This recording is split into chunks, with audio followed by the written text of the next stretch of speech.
Os adolescentes estão agora sentados mais aqui na frente, porque vocês são especiais. Vocês são... Deus, o Senhor, Ele tem olhos sobre a vida de vocês e tem um propósito, tá? E a ideia é que vocês consigam, que a palavra de Deus comece a mudar o destino, o futuro de vocês e de nós todos também, sabe?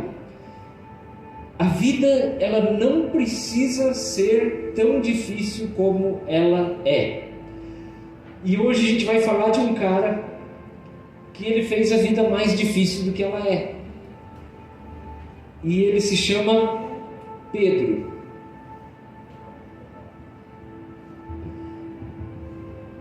Tem muitos textos, muito evangelho sobre Pedro, mas a gente vai direto para o Evangelho de João, capítulo 13. Logo depois de Jesus dizer para os discípulos: novo mandamento vos dou, lá no verso 14, que vos ameis uns aos outros, assim como eu vos amei, e que também vos ameis. Novo mandamento vos dou, que vos ameis uns aos outros, assim como eu vos amei, que também vos ameis uns aos outros. Nisto conhecerão todos que sois meus discípulos, se tiverdes amor uns pelos outros. É assim que se identifica um discípulo de Jesus. Amor uns pelos outros. Básico. E aí vamos lá para o verso 36. Desculpa, eu falei verso 14, né? É verso 34 e 35, perdão. Perguntou-lhe Simão Pedro: Senhor, para onde vais? E Jesus respondeu: para onde vou, não me podes seguir agora. Mais tarde, porém, me seguirás. Verso 37. Replicou Pedro: Senhor, por que não posso seguir-te agora? Por ti darei a própria vida. E Jesus respondeu: darás a vida por mim? Em verdade te digo, que jamais cantará o galo 3 vezes, antes que me negues 3 vezes. Senhor, para onde tu vai? Eu quero ir contigo. Eu quero servir, eu estou pronto. Eu sou Pedro. Eu sou o cara que cortou a orelha do servo do sumo sacerdote. Não dá, Pedro. Não dá para você ir agora. Por ti, Senhor, darei a minha vida. E aí Jesus diz para ele: tu vai dar a tua vida por mim? Não vai nem até clarear o dia e tu vai me negar 3 vezes. 3 anos caminhando com Jesus praticamente. E esse é o Pedro. Ele é seguro de si, ele é cheio de vontade, ele tem convicção de que ele é capaz de fazer aquilo ali, de que ele pode andar com Jesus, de que ele pode cumprir todas as coisas, que ele pode morrer por Jesus. E ele está disposto a fazer isso. E Jesus diz: cara, você está enganado. Lembra quando a palavra diz que o coração do homem é enganoso?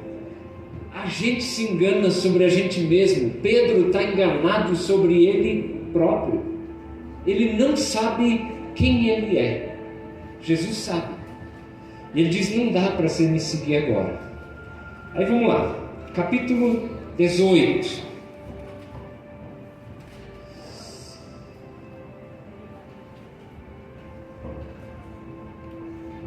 Verso 15.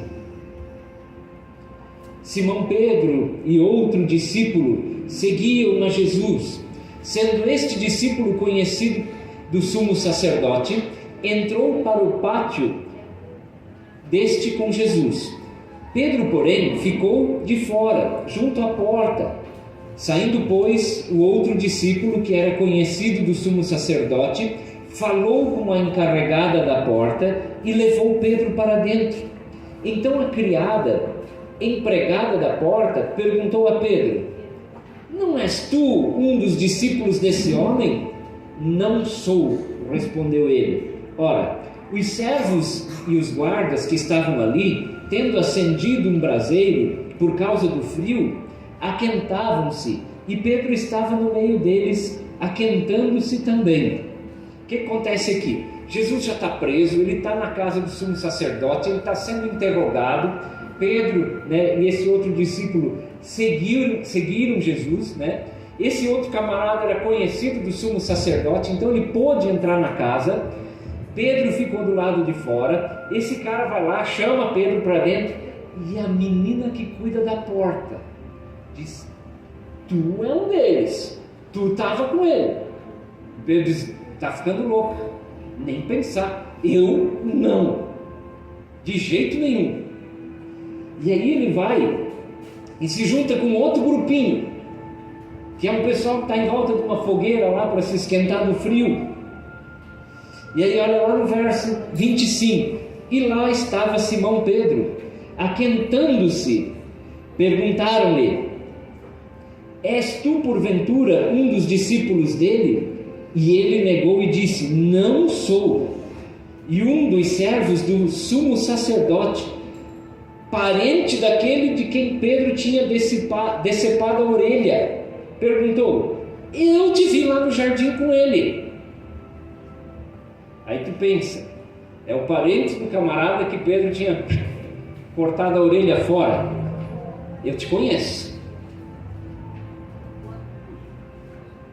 eu sei quem que tu é.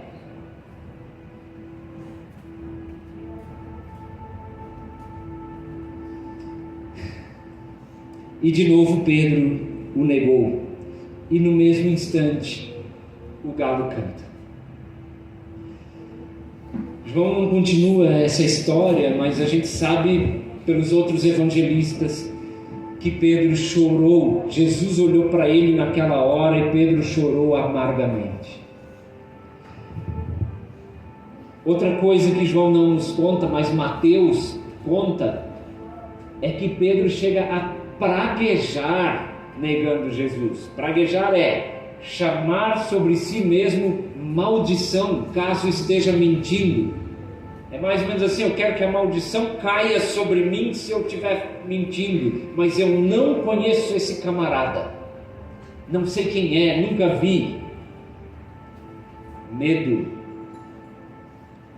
O cara que pergunta isso é parente, vai saber, irmão, alguém conhecido daquele outro cara, do servo do sumo sacerdote, que Pedro muito provavelmente tentou cortar o pescoço do cara, cortou a orelha porque o cara, provavelmente só conseguiu se defender, e o prejuízo foi só a orelha, e foi curado por Jesus, que foi restaurada por Jesus.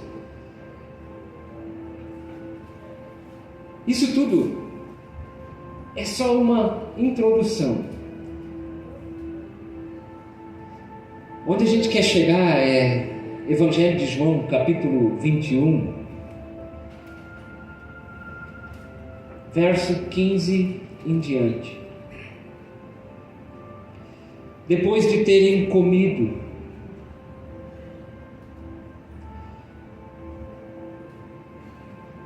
deixa eu só pegar a introdução antes aqui. Vamos pegar um pouquinho antes só para a gente entrar no contexto. Capítulo 21.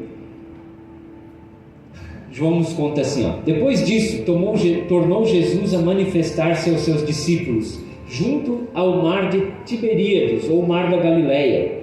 E foi assim que ele se manifestou. E aí? Estavam juntos Simão Pedro, Tomé, chamado Dídimo, Natanael, que era de Caná da Galileia, os filhos de Zebedeu e mais 2 dos seus discípulos. Eles estavam em 7. aproximadamente, acho que é isso. E disse-lhe Simão Pedro: eu vou pescar. Disseram-lhe os outros: também nós vamos contigo. Saíram dali, entraram no barco e naquela noite nada apanharam.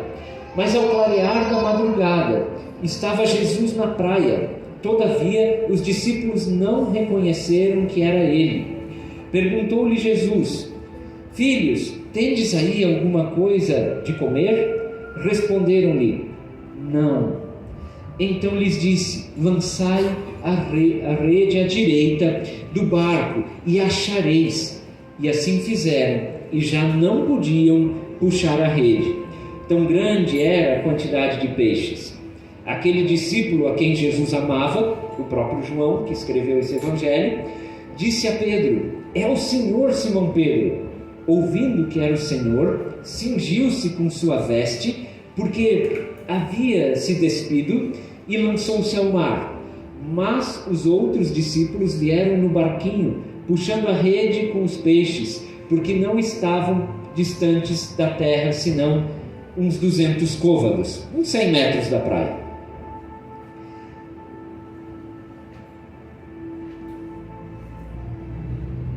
Ao saltarem em terra, viram ali umas brasas e em cima peixes, e havia também pão. E Jesus lhes disse: trazei algum dos peixes que abatestes, que acabastes de apanhar. E Simão Pedro entrou no barco, arrastou a rede para fora, cheia de 153 grandes peixes. Não obstante serem tantos, a rede não se rompeu. Disse-lhes Jesus: vinde, comei. E nenhum dos discípulos ousava perguntar-lhe: quem és tu? Porque sabiam que era o Senhor. Veio Jesus, tomou o pão e lhes deu, de igual modo, o peixe. E já era esta a terceira vez que Jesus se manifestava aos discípulos, depois de ter ressuscitado dentre os mortos. Então presta atenção, isso aqui é um recomeço. Se a gente olha para esse texto, lá no começo, quando Jesus chama os discípulos, a história começa do mesmo jeito. Eles estão pescando, não pegam nada. Jesus diz: joga a rede daquele lado. Eles enchem a rede de peixes.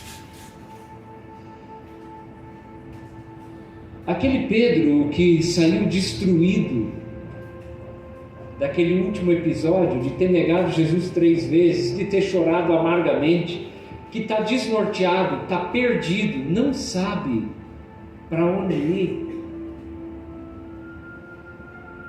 que diz para os outros discípulos que estão junto com ele: vou pescar.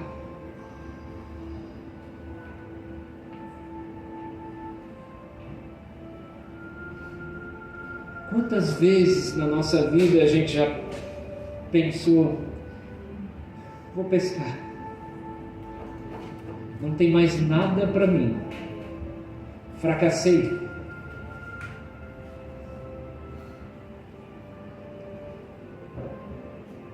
Do mesmo jeito, Jesus está na praia, eles não pescam nada. Jesus diz: joga a rede daquele lado, e eles pegam muitos peixes.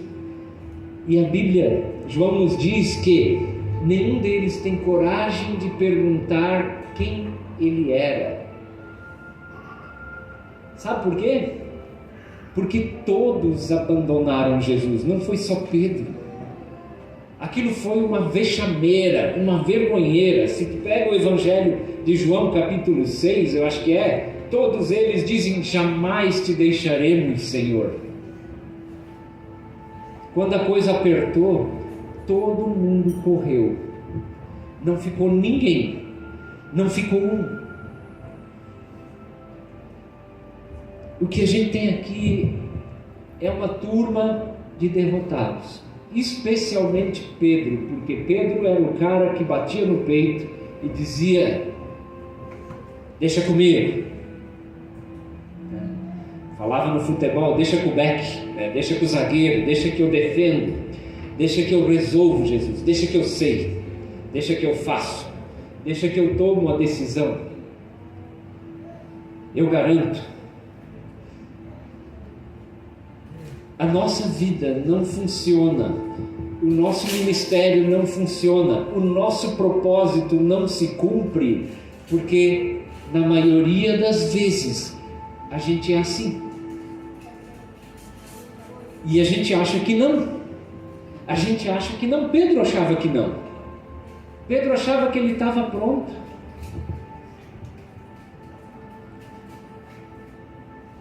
Darás a vida por mim, Pedro?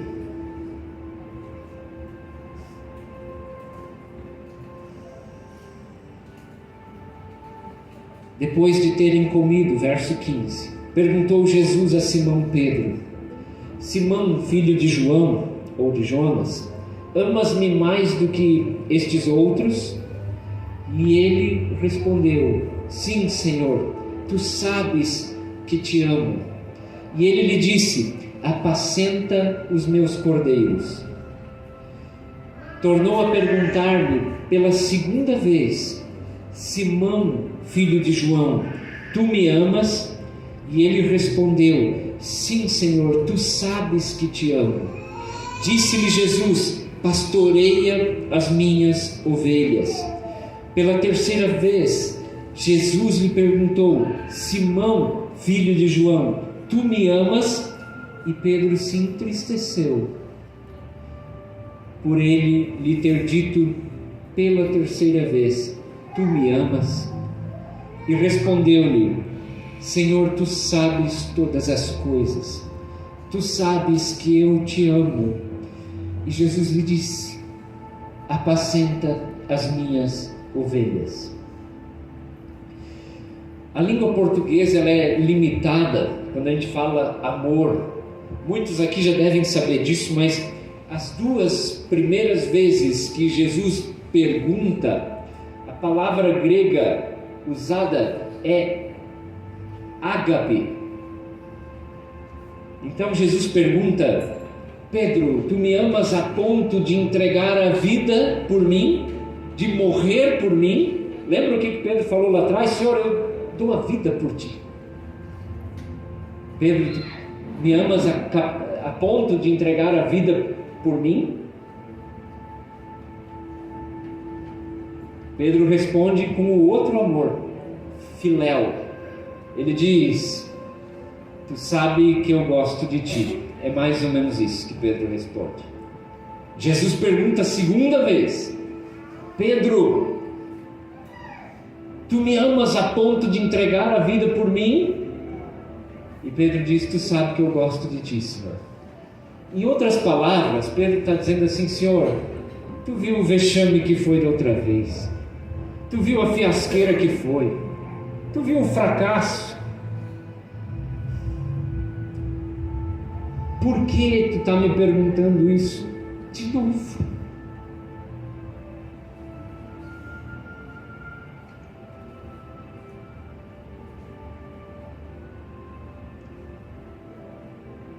Irmãos, a gente é isso. A gente é pela nossa própria força, pela nossa razão. E presta atenção, isso é uma chave para a vida.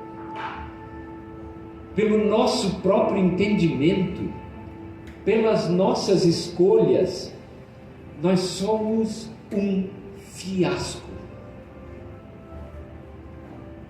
um vexame, uma vergonha.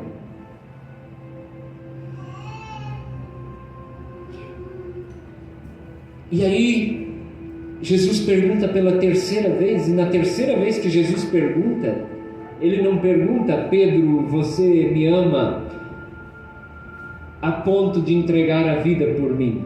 Ele diz: Pedro, então tu gosta de mim? Aí Jesus troca a palavra. Ele desce para o degrau onde Pedro está. E aí, quando a gente olha outras traduções, essa aqui é uma Almeida, mas tem outra tradução que diz: porque na terceira vez perguntou. Porque Jesus mudou a palavra ágape por filéu. Então, você gosta de mim? E aí é como se Pedro dissesse: pois é, o senhor sabe que isso é o que dá para fazer. Isso sou eu. Isso é o que eu consigo. Não tenho mais que isso para te dar. É só o que eu tenho.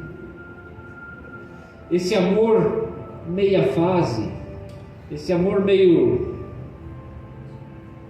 fraco,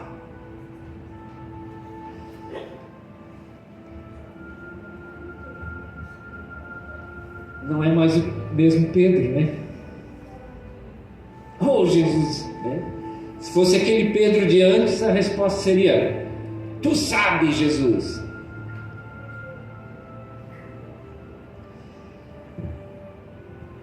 Agora, onde eu queria chamar a atenção? Nas 3 vezes, a resposta de Jesus é: apacenta os meus cordeiros, cuida das minhas ovelhas. E é aí que vem o negócio. Essa é a chave, na verdade. Nem eu, nem você, ninguém de nós não somos perfeitos. A gente não é capaz. Mas como que eu provo o meu amor por Jesus?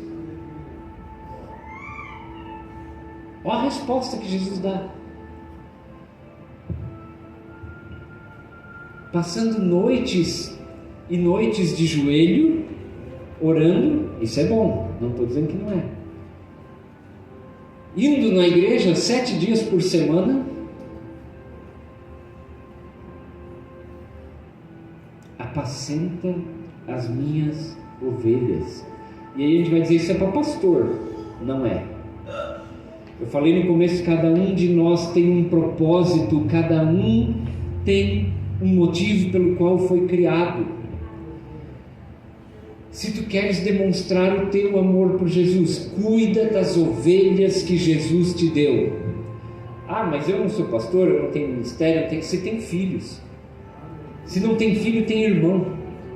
Alguém você tem. Se não tem irmão, tem amigo. Alguém tu tem. Lembra como começou essa conversa? Amem uns aos outros. E é nisso que as pessoas verão que vocês são meus discípulos. Pedro, se tu me amas, eu não quero que tu dê a vida por mim, Pedro. Você não precisa morrer por mim, mas cuida daqueles que eu te dei. Cuida dos teus filhos. Cuida do teu irmão. E sabe, culto, a gente está aqui hoje num culto. Nós já falamos aqui várias vezes. Culto só é serviço, só é chamado de culto aqui no Brasil. Na Venezuela é serviço, não é? Nos Estados Unidos é serviço, serve-se. Na Alemanha, Gottesdienst, servir ao Senhor. Sabe qual é o maior ministério? Sabe qual é o maior serviço que tu pode prestar para o Senhor? O teu exemplo de vida. A gente falou disso ontem, né, Giovana? O exemplo que tu dá é o primeiro e maior serviço, porque serve de exemplo para eles aqui na frente, ó.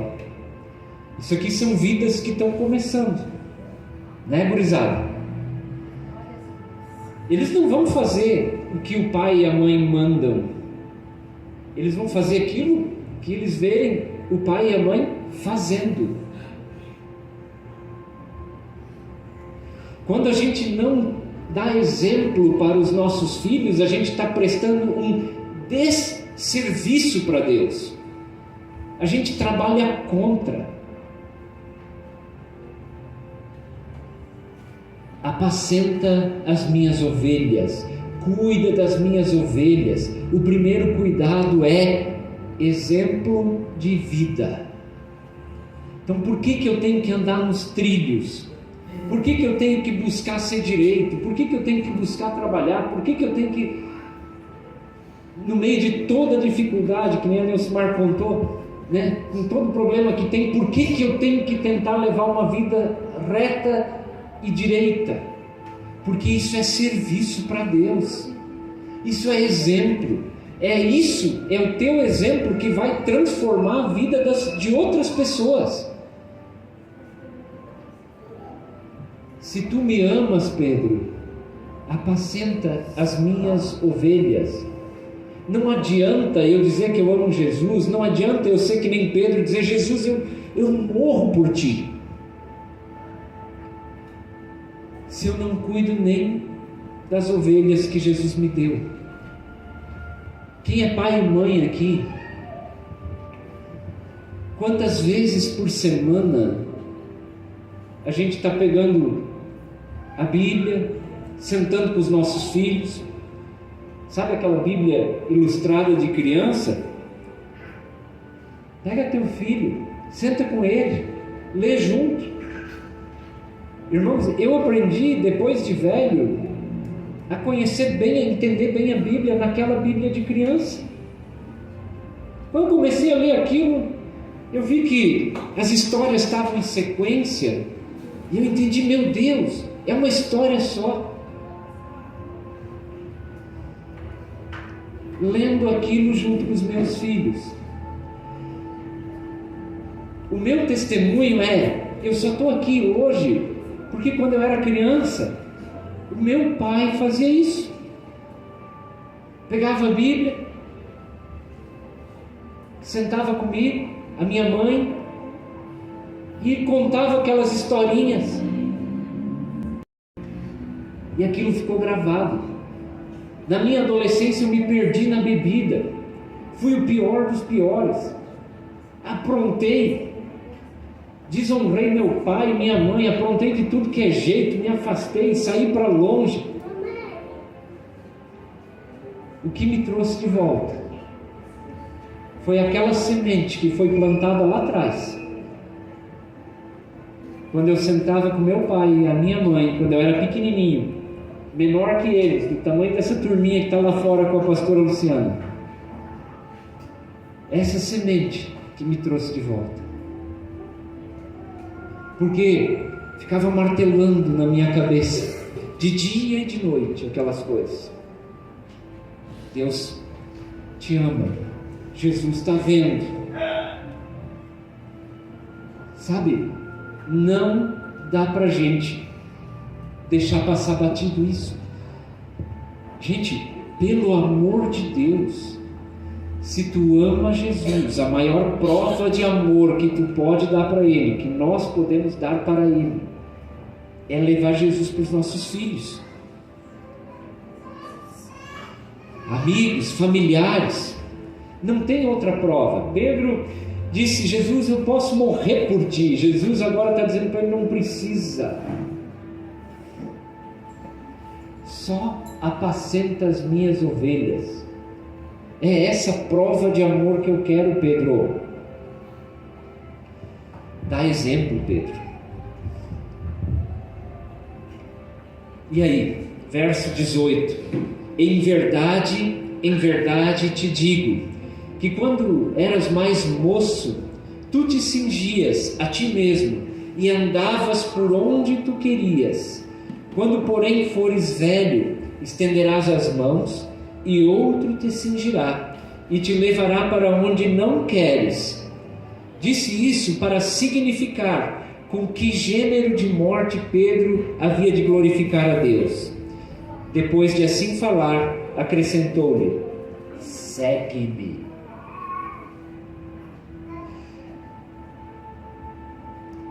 Tu não está pronto, Pedro. Eu não estou pronto. Nenhum de nós aqui está pronto. O que Jesus disse para Pedro: realmente tu não está pronto. O teu amor é um amor mais ou menos. Mas apacenta as minhas ovelhas, e enquanto tu vai trabalhando, enquanto tu vai fazendo isso, eu vou te transformando, eu vou mudando a tua vida, tu vai se desprendendo, e vai chegar um dia que tu vai ser capaz de morrer por mim. É isso que Jesus fala. Tu vai estender as mãos, alguém vai te cingir, e tu vai ser morto por causa do meu nome. Aquilo, Pedro, que lá atrás tu disse que tu ia fazer e tu não foi capaz, foi um fiasco, foi uma vergonha. Quando nós chegar no final dessa história, quando nós chegar no final dessa caminhada, tu vai conseguir fazer. Enquanto tu serve, enquanto tu apacenta as minhas ovelhas, eu te transformo, eu mudo a tua vida, eu mudo o teu modo de pensar, eu mudo o teu destino. Tu vai aprender a se desprender de tudo, e quando chegar no fim da tua vida, tu vai dizer: só Jesus é o que me importa, pode me matar. Entenderam? E aí, lembra que Pedro disse: Jesus, eu quero, para onde tu vai? Eu quero te seguir. E Jesus disse: não dá, Pedro. Olha o que Jesus disse para ele agora. Depois de assim falar, acrescentou-lhe: segue-me. Vem. Agora tu está pronto. Pronto a que ponto? Não tem mais. Deixa comigo. Eu resolvo.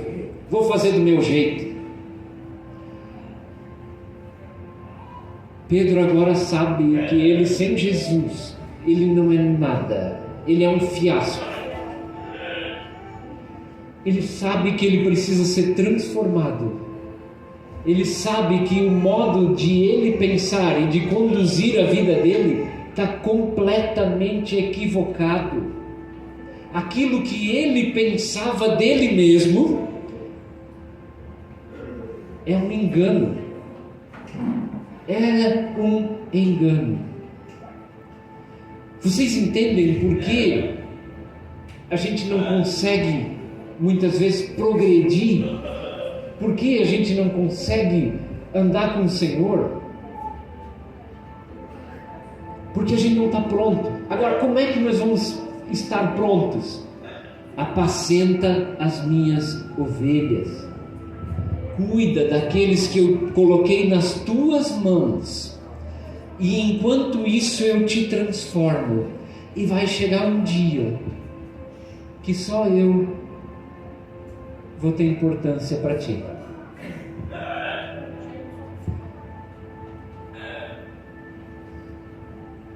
E ainda para terminar, Pedro segue Jesus, né? É o que o texto nos dá a entender. E então Pedro, voltando-se, viu também que ia seguindo o discípulo que Jesus amava, o qual na ceia reclinara sobre o peito de Jesus, e perguntara: Senhor, quem é o traidor? Vendo-o, pois, Pedro perguntou a Jesus: e quanto a este? E Jesus respondeu-lhe: se eu quero que ele permaneça até que eu venha, que te importa? Quanto a ti, segue-me.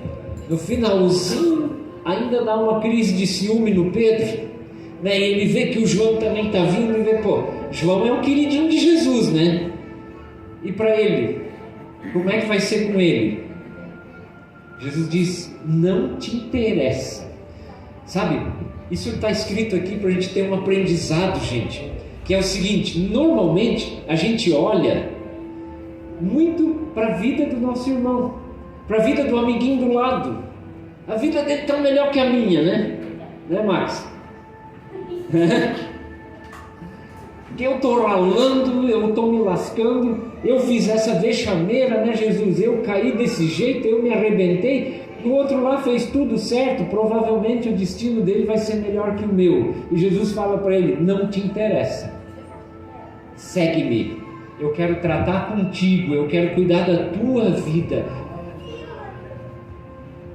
E tu cuida das ovelhas que eu vou te entregar, não da vida do João, que não te interessa. Com ele trato eu.